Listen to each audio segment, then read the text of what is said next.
नमस्कार दोस्तों। तो आज के करंट अफेयर में आप लोगों का स्वागत है।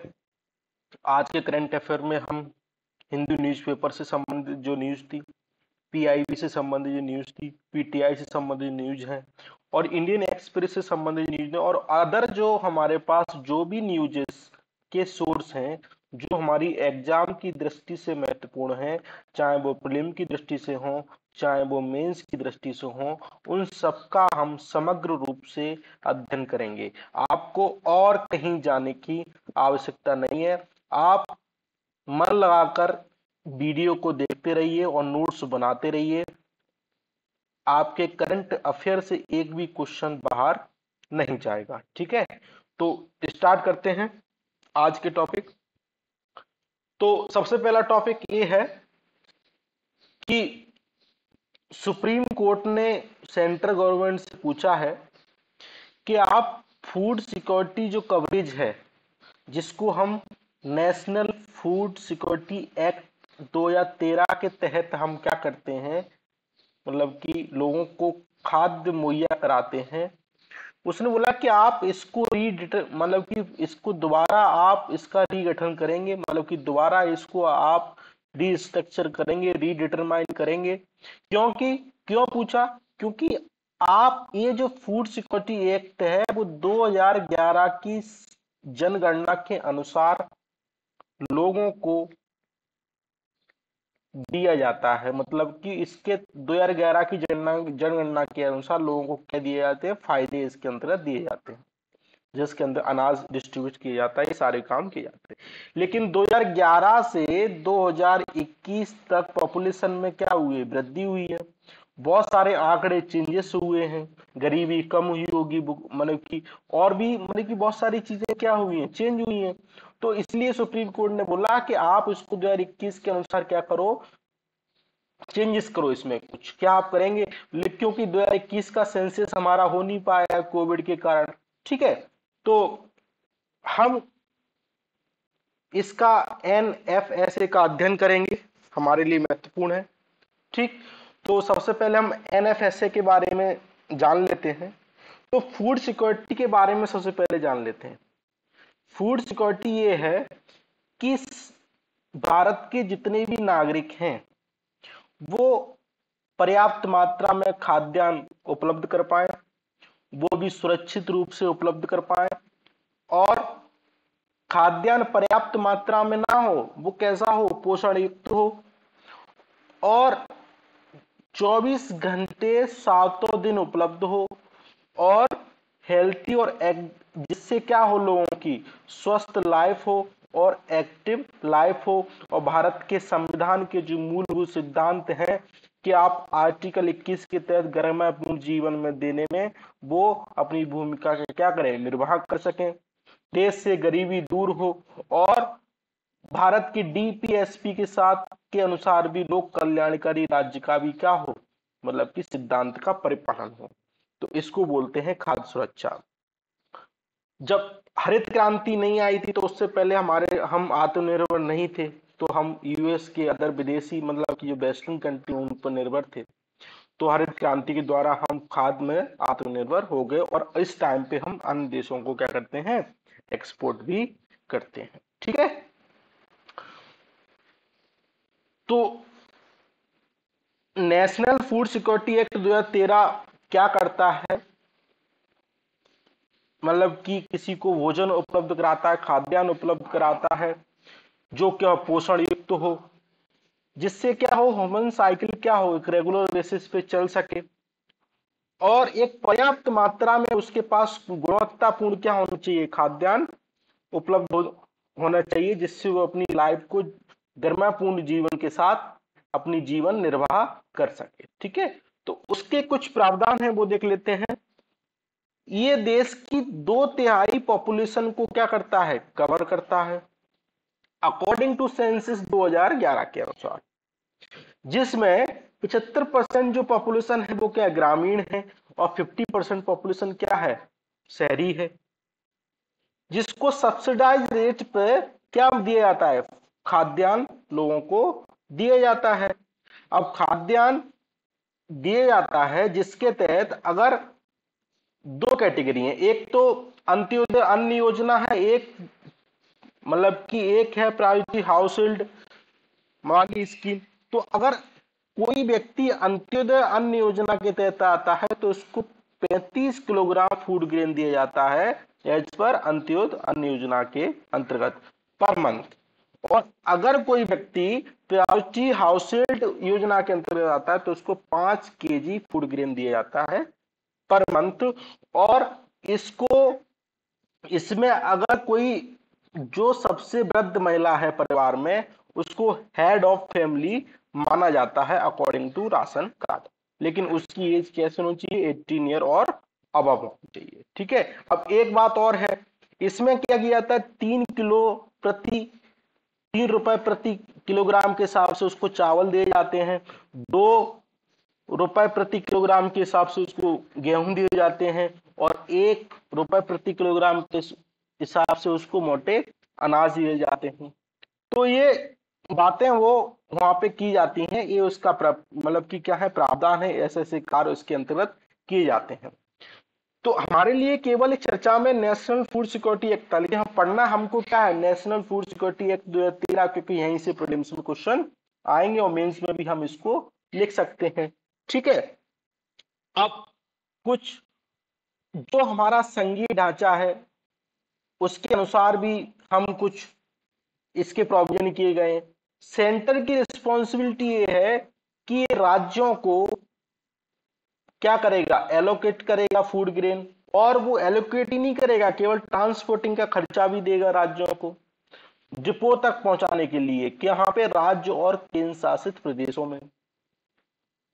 सेंटर और भी सहायता करेगा, जो खाद्यान्न है उसको वितरण करने में एफसीआई गोदाम से फूड फेयर प्राइस शॉप है, जहाँ पे मतलब कि जिसको बोलते हैं क्या बोलते हैं, फूड प्राइस से बोलते हैं, और जिसको गांव में कुछ बोलते हैं मुझे ध्यान नहीं आ रहा, कंट्रोल, हाँ कंट्रोल में अगर एफसीआई से कंट्रोल में अगर खाद्यान्न जाता है तो उसको पहुंचाने का जो भी कीमत लगी वो कौन करेगा, सेंटर वहन करेगा, इसको ध्यान रखना। और स्टेट यूनियन की केवल इतनी सी मात्र रिस्पॉन्सिबिलिटी है कि जितने भी एलिजिबल कैंडिडेट है, मतलब लाभार्थी हैं, उनका क्या करे, राशन कार्ड इश्यू करे और उनको डिस्ट्रीब्यूट करे क्या, खाद्यान्न। ठीक। और लाइसेंसिंग और मॉनिटरिंग करना फेयर प्राइस शॉप की, कि फेयर प्राइस शॉप सही सही दे रही है क्या नहीं दे रही है, और उसमें कोई मिलावट तो नहीं कर रही है, मतलब कम मात्रा में लोगों को खाद्यान्न उपलब्ध तो नहीं करा रही हैं। फूड प्राइस शॉप पैसे लेकर, फूड प्राइस ज्यादा पैसे लेकर उपलब्ध तो नहीं करा रही हैं। एक इसमें टारगेटेड पब्लिक डिस्ट्रीब्यूशन सिस्टम का भी प्रावधान है। इसके तहत क्या आ गया कि इसके स्थान पर आप लोगों को क्या दो, cash transfer for food grain की जगह पे आप दे दो, ताकि वो लीकेज सिस्टम है वो भी दूर किया जा सके, भ्रष्टाचार भी क्या हो, दूर किया जा सके। ठीक है। तो ये प्रावधान है, आप इनको क्या रखोगे, थोड़ा सा ध्यान रखोगे। थोड़ा सा आगे चलते हैं। अच्छा, फूड ग्रेन सरकार उपलब्ध कराती है तो उसके कुछ महत्व होंगे। तो महत्व इस दृष्टि से, आप जितनी भी गरीब नागरिक है, मतलब गरीब जनता है, कुपोषण के शिकार जनता है, तो उसको आप अगर खाद्यान्न उपलब्ध कराओगे, गुणवत्तापूर्ण खाद्यान्न उपलब्ध कराओगे, तो एग्रीकल्चर सेक्टर को क्या मिलेगा, बूस्ट मिलेगा।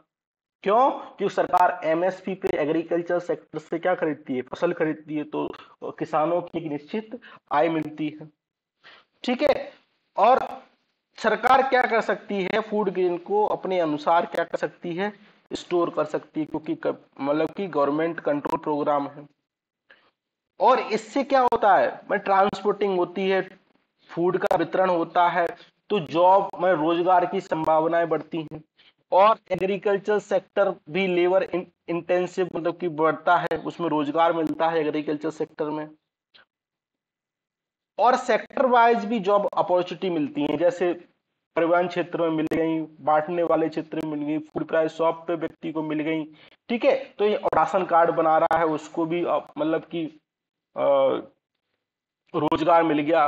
और इससे क्या होता है अंततः, मतलब कि आर्थिक गतिविधियों को बढ़ावा मिलता है, जिससे और गरीबी और कुपोषण में क्या होती है, कमी होती है।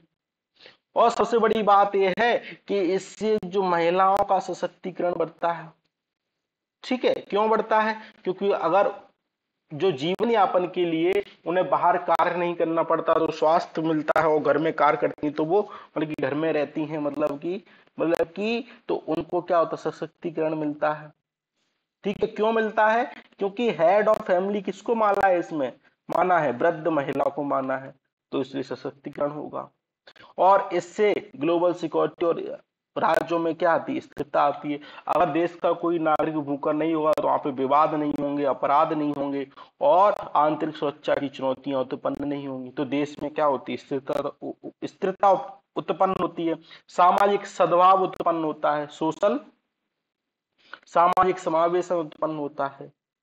ठीक, और व्यक्ति अगर अपना मतलब कि उसकी पूर्ति, अगर खाद्यान्न की पूर्ति सरकार से होती है, तो उसके अगर वो अदर कोई काम करता है तो उसके द्वारा वो अपनी जीवन यापन की अदर महत्वपूर्ण चीजों को खरीद सकता है, तो इससे क्या होता है? इकोनॉमी बूस्ट होता है, मैन्युफैक्चरिंग सेक्टर भी क्या होता है? बूस्ट होता है।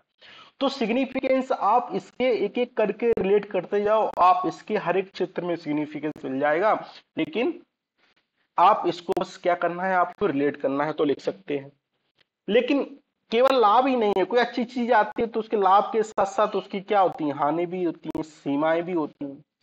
मतलब सरकार ये कहती है कि इसके द्वारा हम कुपोषण को दूर करेंगे, पॉवर्टी को दूर करेंगे, लेकिन कुपोषण के द्वारा इसको दूर नहीं किया है। अभी अभी भी हमारे देश में कुपोषण है, मतलब गुणवत्तापूर्ण इसके अनुसार लोगों को खाद्यान्न अनाज उपलब्ध नहीं किया जाता। और जलवायु के अनुसार इतना बल्कि भारत विविधतापूर्ण राष्ट्र, उत्तर में आप देखोगे गेहूं को ज्यादा सेवन होता है, दक्षिण में आप देखोगे चावल का ज्यादा सेवन होता है, मतलब कि सी फूड को ज्यादा सेवन होता है। उत्तर में आप देखोगे पनीर का ज्यादा सेवन होता है, साउथ में देखोगे तो आप नॉन वेजिटेरियन को ज्यादा देखोगे। तो इनको क्या करना चाहिए? फूड सिक्योरिटी को, जो फूड सिक्योरिटी एक्ट है उसको रीजन वाइज इनको क्या करना चाहिए? उसमें चेंजेस करना चाहिए। मैंने नॉर्थ में अगर बांट रहे हो तो चावल दही पनीर आपको ये बांटना चाहिए, और साउथ में अगर दे रहे हो तो आप महत्वपूर्ण जो उनके अनुसार रुचि अनुसार हो वो चीज देना चाहिए। तो लोग क्लाइमेट के अनुसार लोगों को क्या खान पान होता है, जिससे क्या होता है? उनका पोषण स्तर भी, मतलब कि जो अगर कुपोषित कोई व्यक्ति है तो वो भी क्या होता है? दूर होता है। एक समस्या यह है कि सरकार कम कीमत पर लोगों को अनाज देती है, तो किसानों की बार्गेनिंग पावर भी कम होती है। मान के चलो सरकार अगर 3 रुपए किलो गेहूं 3 रुपए किलो चावल दे रही है, और किसान अगर अनाज पैदा कर रहा है, तो किसान से तो कोई खरीदेगा ही नहीं।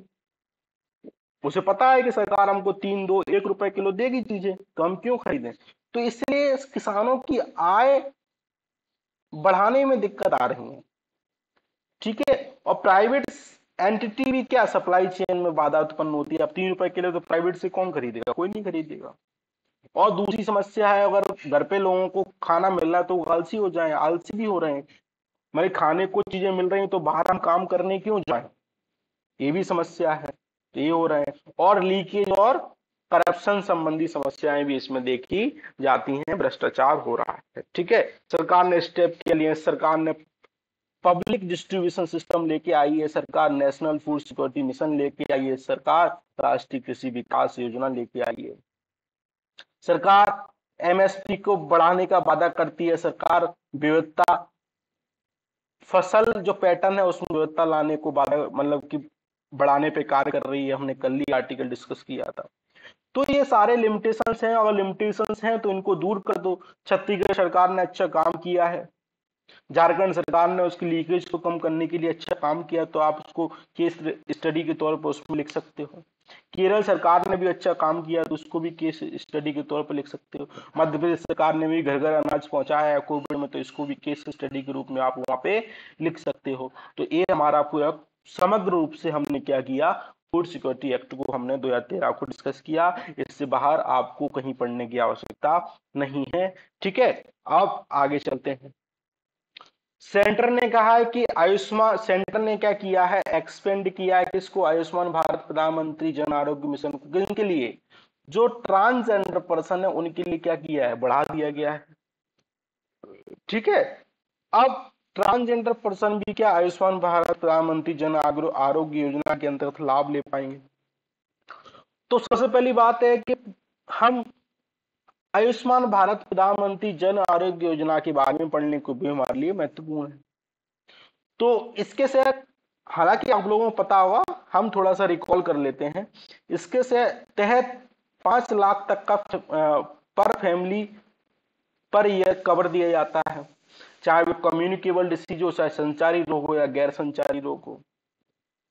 और जो सैक गणना जनगणना हुई थी, सामाजिक आर्थिक जो जनगणना हुई थी 2013 में, उसके अनुसार 10 करोड़ पुअर और संवेदनशील परिवारों को इसके लाभ दिया जा रहा है। और फैमिली साइज पे कोई भी बाधा नहीं है, चाहे आपके परिवार में 5 हो, 7 हो, 8 हो या फिर 10 व्यक्ति हो, तब भी आपको इसका लाभ मिलेगा।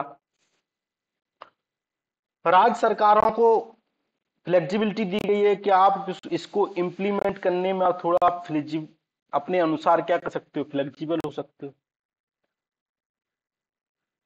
और संपूर्ण कंट्री में, संपूर्ण भारत में इसका लाभ दिया जा रहा है। इसके तहत क्या है, 85% गांव से परिवार है, 60% तुम्हारे शहरों से परिवार है, वो आइडेंटिफाई किए गए हैं। ये बर्थ एनिवर्सरी उनकी कि पंडित दीनदयाल उपाध्याय की, उनकी मतलब की बर्थ एनिवर्सरी 25 सितंबर को लॉन्च की गई थी। ठीक है, तो ये हमने एक ब्रीफ में हमने उसको पढ़ा। अब अगर इनको लाभ दिया जा रहा है ट्रांसजेंडर पर्सन को इस योजना के अंतर्गत, तो क्या क्या बेनिफिट होंगे।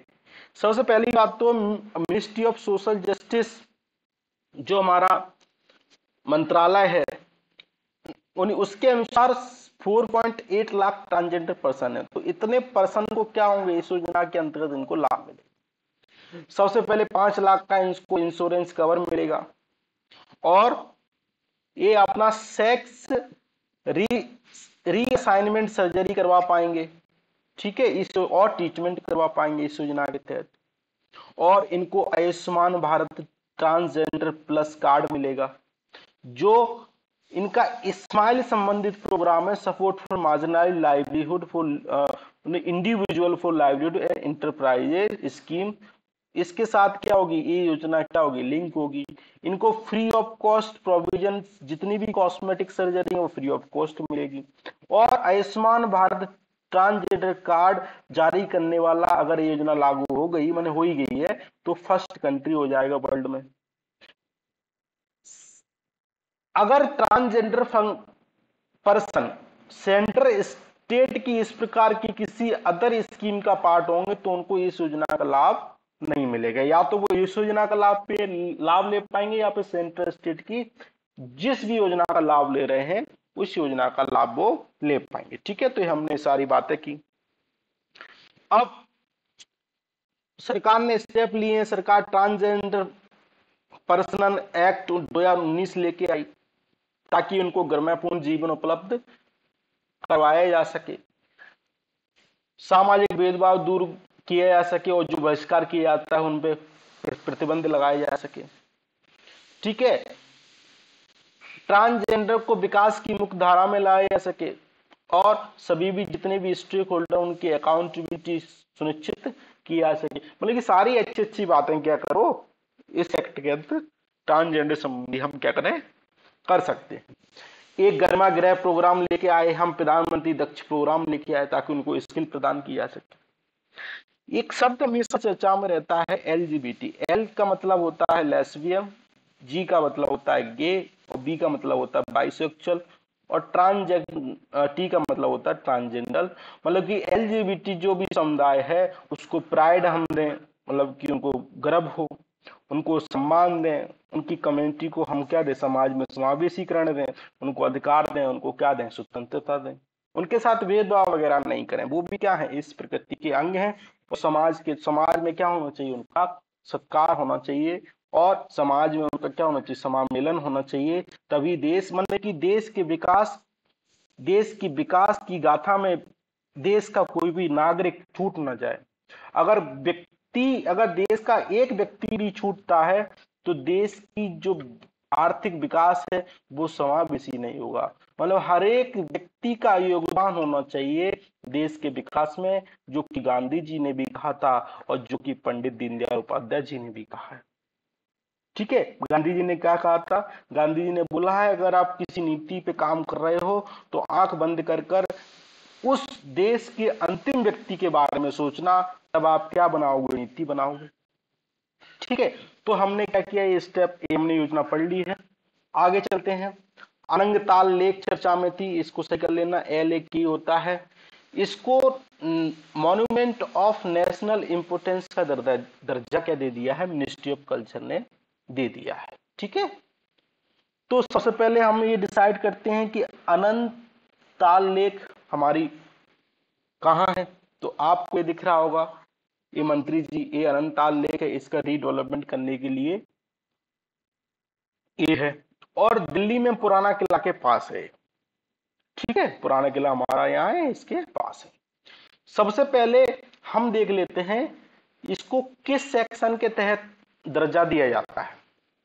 तो सेक्शन 4 है किसके, ancient monument archaeological site and remain act 1958 के तहत सेंट्रल गवर्नमेंट क्या करती है, इसको एंसेंट साइट का दर्जा देती है।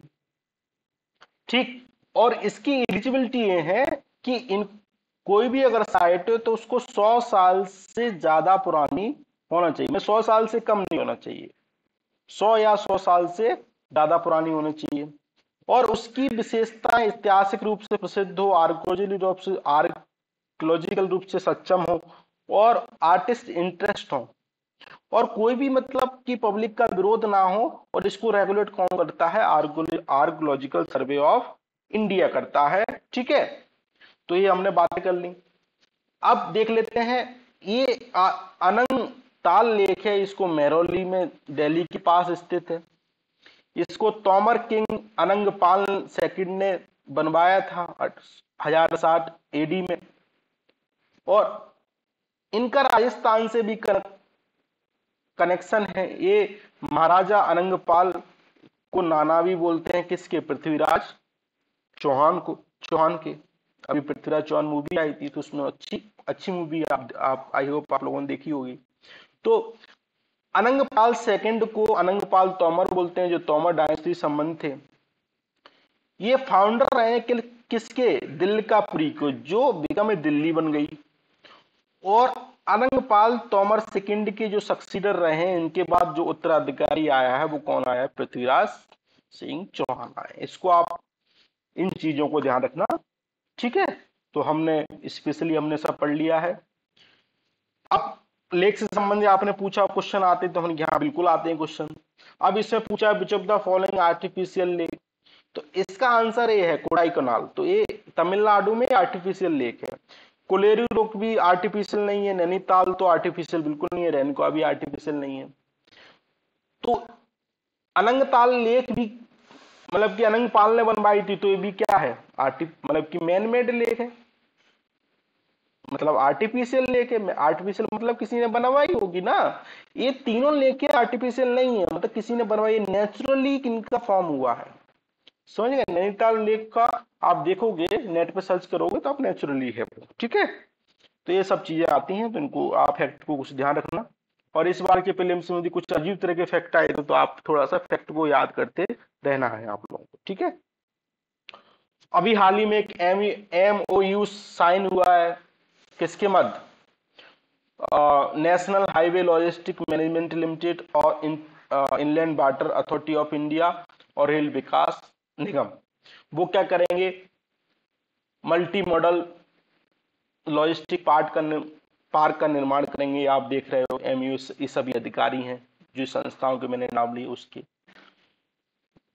अब ये तो केवल MOU हमारे लिए महत्वपूर्ण ये है कि multi modal park, logistic park होता क्या है, मतलब ये ऐसा पार्क है जिसमें सब कुछ होता है, मतलब किसी भी चीज की कमी नहीं होगी। इसमें लार्ज स्केल से संबंधित क्या होंगे, फ्लीट होंगे, इंटीग्रेटेड सॉल्यूशन होंगे, मल्टी मॉडल ट्रांसपोर्ट होंगे, जिसमें रेल भी होगी, रोड भी होगी और एयर भी होगा, और स्पेशली IBT होगा, मतलब कि इनलैंड वाटर वे ट्रांसपोर्ट। ठीक है, और वैल्यू एडेड सर्विस होंगी। मान लो अगर मोमोज खाते हो मार्केट में, तो मोमोज को यहाँ पे ले जाओ, यहाँ पे इनका मतलब उसको कोई स्पेशल, मतलब कि मान लो उसमें से कोई वैल्यू ऐड कर दी, उसको फिर पैक करके मार्केट में बेचा, तो इसको बोलते हैं वैल्यू एडेड सर्विस। एक और एग्जांपल लेते हैं, जैसे टमाटर कोई व्यक्ति किसान खेत में उगाता है, कोई किसी कंपनी ने टमाटर उनसे खरीद लिया, वो यहाँ लेके आए, यहाँ पे उन्होंने क्या किया, उसको वैल्यू एडिशन करके उसको टमाटो सॉस बना दिया। अब सॉस बना दिया, मतलब टमाटर 10 रुपए किलो बिक रहा है, तो सॉस कितने रुपए किलो बिकेगा, 100 रुपए किलो। तो इसमें कुछ इंग्रेडिएंट मिले, न्यूट्रिशन मिला और कुछ मशीनरी मिली, तो हमारे पास क्या हो गया, इसको वैल्यू एडिशन हो गया, तो ये ज्यादा कीमत में बेचेगा। तो ये सारी समस्याएं का समाधान कहाँ होगा, मल्टी मॉडल लॉजिस्टिक पार्क में होगा। और कुछ ऐसा दिखा होगा, हब एंड स्पोक मॉडल पे काम करता है। मान लो कोई हब है, इससे संबंधित तीन जुड़े हैं, तो मान लो कोई व्यक्ति यहाँ पे सामान लेके आया, यहाँ से डिस्ट्रीब्यूट हो गया, यहाँ से आगे कस्टमर पे डिस्ट्रीब्यूट हो गया। तो इस तरीके से काम करता है। कमेंट करके आप लोग बताना कि हमारे देश में अभी तक कितने स्टेब्लिश हो चुके हैं, पहला कहाँ स्टेब्लिश हुआ है, आगे मैं बताऊंगा। अब वर्ल्ड हेल्थ ऑर्गेनाइजेशन मतलब डब्ल्यूएचओ ने बोला है कि आप ट्यूबरक्लोसिस मतलब टीबी को खत्म करने के लिए नए तरीके अपनाओ, तो केवल महत्वपूर्ण तो अपना ही रहे हैं, इसमें कोई नई बात नहीं है। हमारे लिए महत्वपूर्ण है कि ट्यूबरक्लोसिस के बारे में जानते हैं। ट्यूबरक्लोसिस हमारा माइक्रोबैक्टीरियम ट्यूबरक्लोसिस से फैलता है और एक कम्युनिकेबल डिसीज है, मतलब एक व्यक्ति से दूसरे व्यक्ति में आसानी से क्या हो सकता है, फैल सकता है।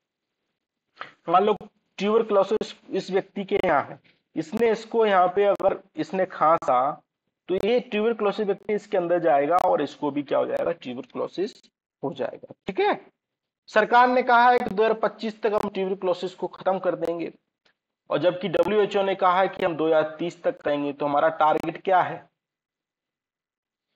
टारगेट क्या है, डब्ल्यूएचओ से 5 साल पहले का टारगेट है। हम कब कर रहे हैं, 2025 में, और ये कहां है, 2030 में। दो कैटेगरी की डिसीज होती है, एक पल्मोनरी जो टीबी होती है वो केवल लंग को इन्फेक्ट करती है, और जो एक्स्ट्रा पल्मोनरी टीबी होती है लंग के अलावा जो अन्य भी जो हमारे ऑर्गन होते हैं, किडनी हो गया, हार्ट हो गया, उसको भी क्या करती है, इफेक्ट करती है। तो इस चीज को आप क्या रखोगे, ध्यान रखोगे। सरकार ने क्या क्या स्टेप लिए हैं, सरकार ने national strategy plan tuberculosis elimination 2017 से 25 लेके आई है। सरकार नेशनल ट्यूबरक्लोसिस एलिमिनेशन प्रोग्राम लेके आई है। टीबी हारेगा देश जीतेगा कैंपेन लेके आई है। सरकार निक्षय पोषण योजना लेके आई है। इनको 500 रुपए प्रति माह दिया जाता है ताकि पोषण संबंधी समस्याएं दूर हो सकें, व्यक्ति अपने पोषण संबंधी चीजें ले सकता है, और सरकार द्वारा सरकारी अस्पताल में फ्री इलाज किया जाता है। ठीक है, टीबी क्या है, एक इस प्रिवेंटिव क्यूरेबल आसानी से ठीक हो, बस इसका व्यक्ति क्या करे, दवाइयां टाइमली लेता रहे तो टीबी बीमारी क्या हो जाएगी, सही हो जाएगी। ठीक है, इसको आप पॉज करके एक बार इसको देख लेना कि कैसे कर सकते हैं, इसको भी आप लोग पॉज करके पढ़ लेना, वो सब चीजें मैंने अभी पढ़े हैं। ठीक है, केरला ने अच्छा काम किया है तो इसको आप एक बार देख सकते हो। अगले टॉपिक को चलते हैं। आप लोगों ने भी हाल ही में सुना होगा, फ्रीबी से संबंधित मुद्दे की सुनवाई कौन कर रहा है, सुप्रीम कोर्ट। सुप्रीम कोर्ट ने क्या किया, 3 बेंच के संविधानिक जो 3 बेंच से संबंधित बेंच को केस क्या किया है, ट्रांसफर किया है। तो इससे संबंधित S Subramaniam Balaji versus government of Tamil Nadu 2013 वाला केस चर्चा में आ। फ्रीबी का मतलब है कोई चुनाव से पहले कोई व्यक्ति वादा कर देता है कि आप हमको टीवी देंगे, फ्रिज देंगे, कूलर देंगे, पंखा देंगे, हम आपको क्या देंगे, लोन माफ कर देंगे, और हम आपको स्कूटी देंगे, लैपटॉप देंगे। तो इसके द्वारा व्यक्ति को क्या लालच आके वो वोट देता है, इससे लोकतंत्र का क्या होता है, विनाश होता है। अगर आपको फ्रीबी से संबंधित समग्र रूप से अगर कोई वीडियो देखना हो तो आप यूट्यूब चैनल पे जाना, वहां पे एक टॉपिक विशेष रूप से 10-15 मिनट का वीडियो है, तो आप इसको आसानी से देख सकते हैं पूरे टॉपिक में। उसमें उसके पॉजिटिव भी डिसाइड किए गए हैं, नेगेटिव भी हैं, और आगे क्या कर सकते हैं वो सारी समस्याएं उसमें हैं। ठीक है, तो हमारे लिए महत्वपूर्ण यह है कि ये केस क्या है, 2013 में सुब्रमण्यम बालाजी तमिलनाडु ऑफ इंडिया, तमिलनाडु 2013 वाला।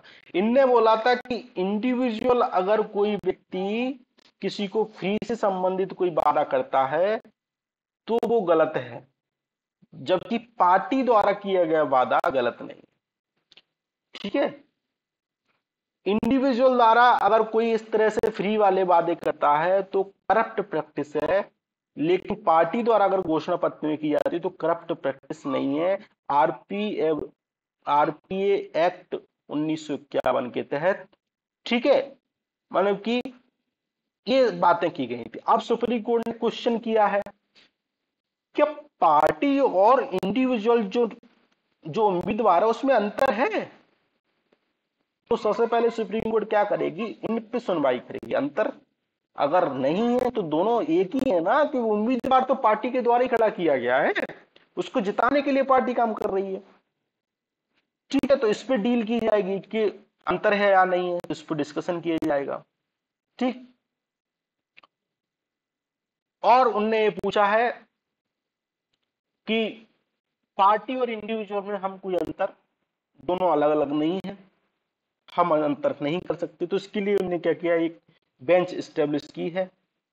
ठीक है, और सेक्शन 123 आरपी एक्ट 1951 के तहत करप्ट प्रैक्टिस है, अगर आप ब्राइबरी देते हो लोगों को, कोई गिफ्ट देते हो, ऑफर ऑफर देते हो, प्रॉमिस करते हो, जिससे क्या हो, वो लालच होके वोट दे आपको, मतलब कि प्रत्यक्ष और अप्रत्यक्ष रूप से कैंडिडेट को लुभाने का प्रयास करते हो, व्यक्तिगत रूप से, ना कि पार्टी, तो अब वो क्या हो जाएगा, माल प्रैक्टिस हो जाएगी, आपकी सदस्यता जा सकती है।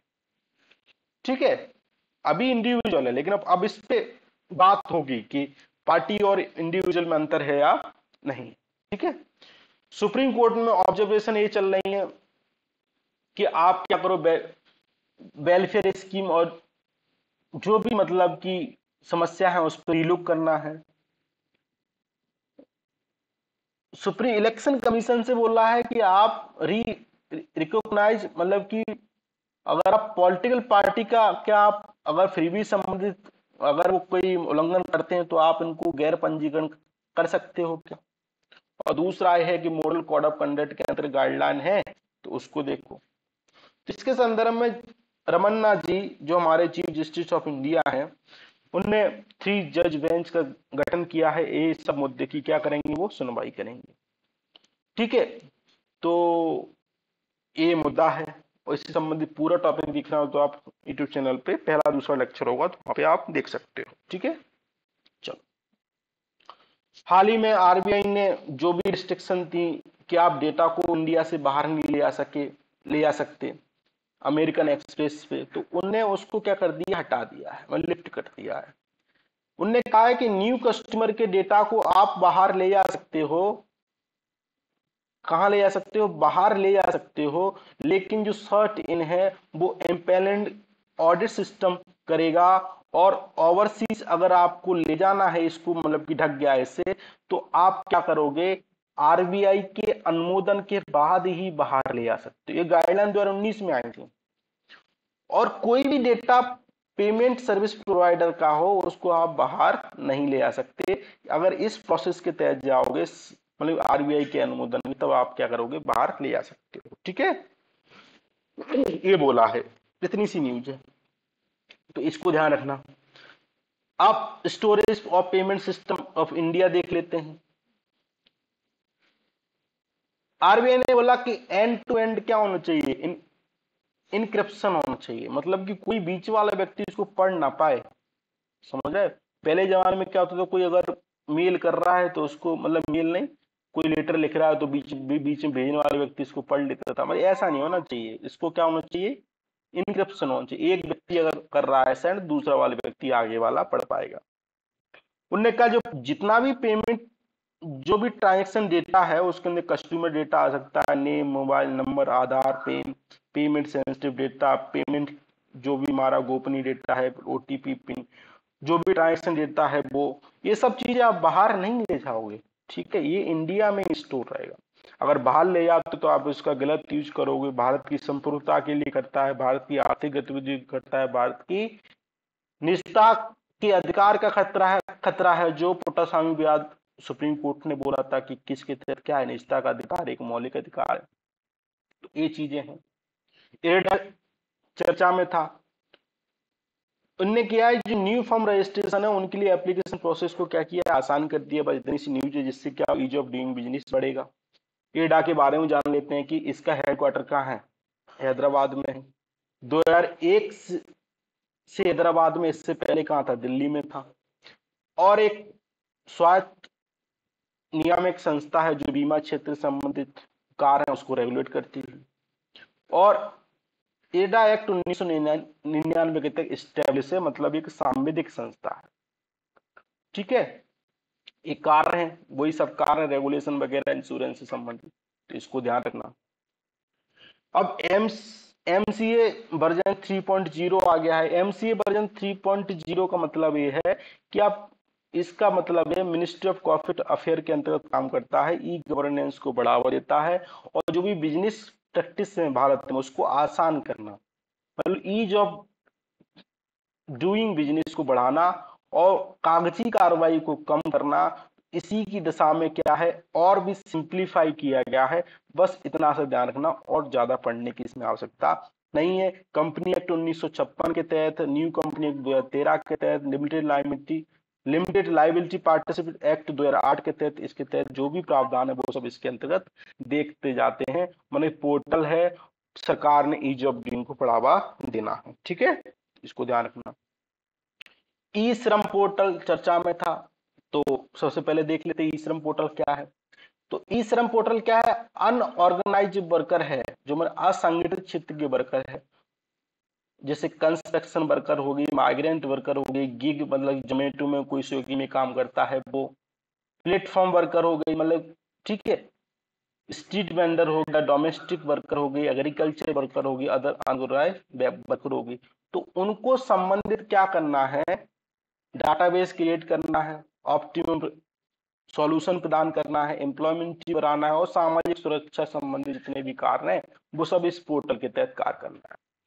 तो रिसेंट डेवलपमेंट ये है कि सुप्रीम कोर्ट ने बोला है कि अभी तक तो केवल जो भी इस पोर्टल से रह गए हैं उसको, जो भी माइग्रेंट और लेबरर, तो उनको 6 महीने में जो बाकी बचे हैं इनका रजिस्ट्रेशन इस पोर्टल पे नहीं हुआ है, उनका क्या करो, रजिस्ट्रेशन इस पोर्टल पे करवा लो। बस इतना सा न्यूज है, आप इसको ध्यान रखना। ठीक है, हाल ही में यूनियन पोस्टल यूनियन से संबंधित जो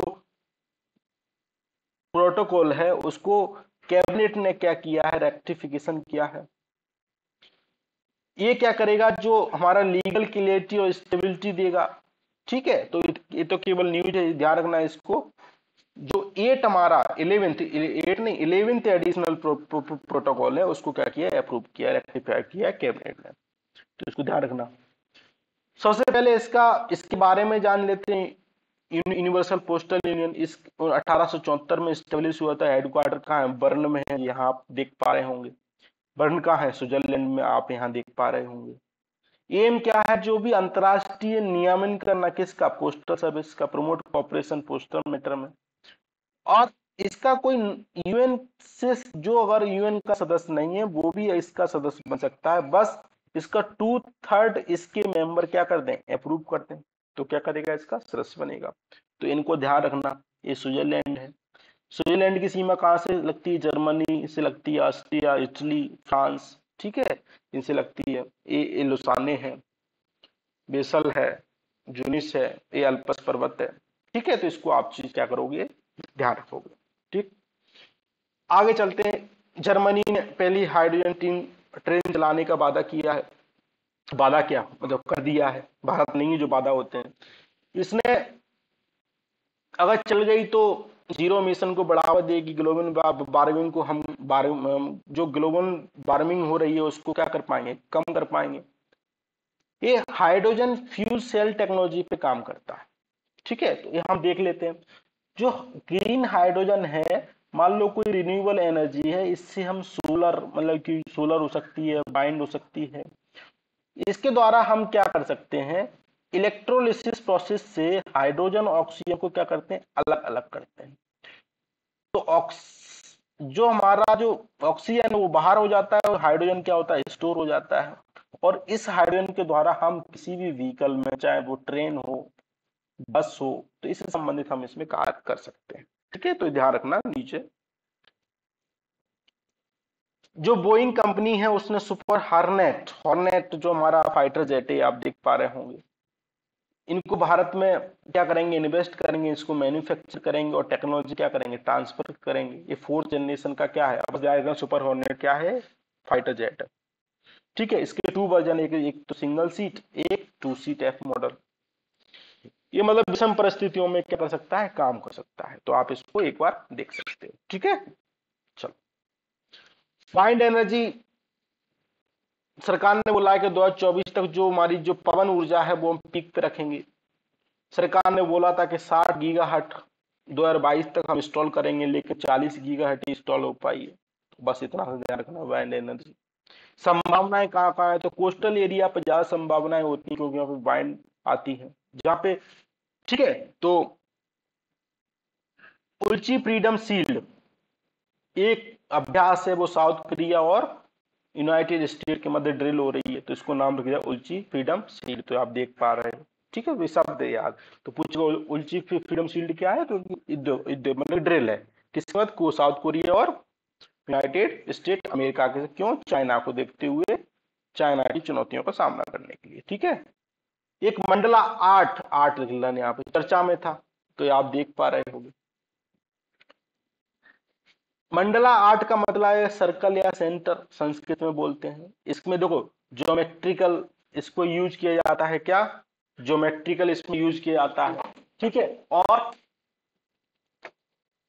जो भी स्केलिंग मतलब कि ज्योमेट्रिकल ट्राइंगल सर्कल जो आप यहाँ पे देख पा रहे होंगे, तो इससे संबंधित चित्र हैं, इस आर्ट में क्या किए जाते हैं, उपयोग किए जाते हैं। स्क्वायर उपयोग किए जाते हैं, मतलब मैथमेटिकल जो हमारे सिंबल है वो क्या है, इस आर्ट में उपयोग किए जाते हैं। ये बुद्धिज्म से संबंधित आर्ट है, तो ध्यान रखना किससे संबंधित है, बुद्धिज्म। धर्म चक्र संबंधित इसमें व्याख्यान दिए जाते हैं। और फर्स्ट सेंचुरी इंडिया से संबंधित बुद्धिज्म फर्स्ट सेंचुरी इंडिया से है। ये China, Korea, Japan, Indonesia, Tibet में भी देखा गया। और मंडला आर्ट की जो हमारी इमेज है वो ऋग्वेद में भी देखी जा सकती है, तो आप इसको ध्यान रखना, ठीक है। और हाल ही में यूएस ने मिलिट्री स्ट्राइक की, एयर स्ट्राइक किया कहा, सीरिया में। तो सीरिया, आप ये केवल एक न्यूज है, आप ये ध्यान रखना, सीरिया देखो कहाँ है, सीरिया देखो भूमध्य सागर से टच होता है, सीरिया तुर्की से टच होता है, सीरिया इराक से टच होता है, सीरिया ईरान से टच होता है, सीरिया जॉर्डन से टच होता है, सीरिया इधर इजराइल से, हाँ इजराइल से थोड़ा सा इधर देखोगे तो थोड़ा सा इजराइल से भी टच होता है। अब बड़े मैप में इसको देखना तो आपको समझ में आ जाएगा, ठीक है। अच्छा, कमेंट करके बताना इजराइल से टच होता है या नहीं होता है, ठीक। तो ये इसकी राजधानी है, ठीक है। तो आपके पास ऑक्सफोर्ड का मैप होगा, तो उसमें जाके देखना कौन कौन से शहर हैं और कौन कौन सी नदियां यहाँ पे बहती हैं, तो आप कमेंट करके इसमें बताना सीरिया से, ठीक है। तो ध्यान रखना, आई होप आप लोगों को लेक्चर पसंद आया होगा। थैंक यू वेरी मच, धन्यवाद।